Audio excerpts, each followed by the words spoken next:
హరి ఓం. అందరికీ నమస్తే. భాగ్యనగర్లో ఇలాంటి ఒక దేవాలయం ఉండడం మనందరి అదృష్టం.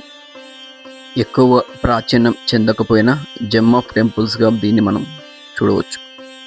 హిందూ దేవాలయకి ఏర్పాటు చేసినటువంటి ఈ ఛానల్ని సబ్స్క్రైబ్ చేసుకొని సపోర్ట్ చేయగలరు. ఈ దేవాలయం హైదరాబాద్లోని జూ పార్క్కి 5 కిలోమీటర్ల దూరంలో మరియు ఆరాంఘర్ ప్రాంతానికి 2 కిలోమీటర్ల దూరంలో ఉంటుంది. ఈ దేవాలయం పేరు శ్రీ అయోధ్యనాథ్ మందిర్. ఇది శాస్త్రిపురం ప్రాంతంలో ఉంటుంది. ఇక ఆలయ విశిష్టతకు వస్తే, ఇక్కడ ఉన్న స్వామివారి ప్రధాన రూపంలో ఒకే విగ్రహంలో సుమారుగా మనం 30 మంది దేవీ దేవతలను మనం దర్శించుకోవచ్చు. ఇలాంటి దేవాలయాలు దేశం మొత్తంలో ఇది కాకుండా ఇంకా 3 ప్రాంతాల్లో మనం చూడవచ్చు.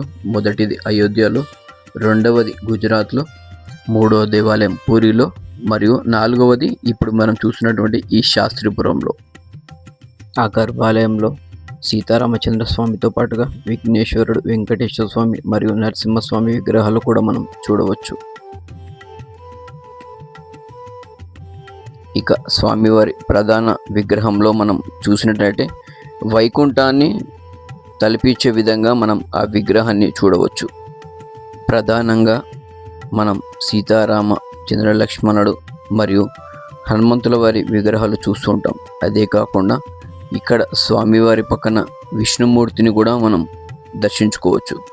అంతేకాకుండా భరతుడు, శత్రుఘ్నుడు, విభీషణుడు, నారదముని, అంగదుడు, సుగ్రీవుడు, గరుత్మంతులు మరియు శ్రీరామానుజాచార్యుల విగ్రహాలు కూడా ఆ విగ్రహంలోనే చూడగలము.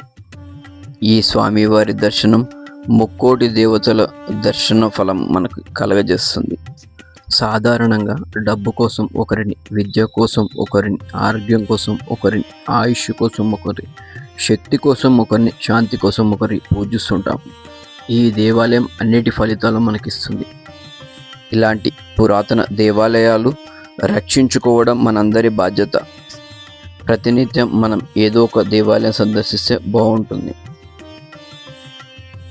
మీరు మీ కుటుంబ సభ్యులు, పిల్లలతో కలిసి ఈ దేవాలయాన్ని సందర్శించి స్వామివారి కృపకు పాత్రలు కావాలని కోరుకుంటూ, హిందూగా జీవించు, హిందూనని గర్వించు. జై శ్రీరామ్.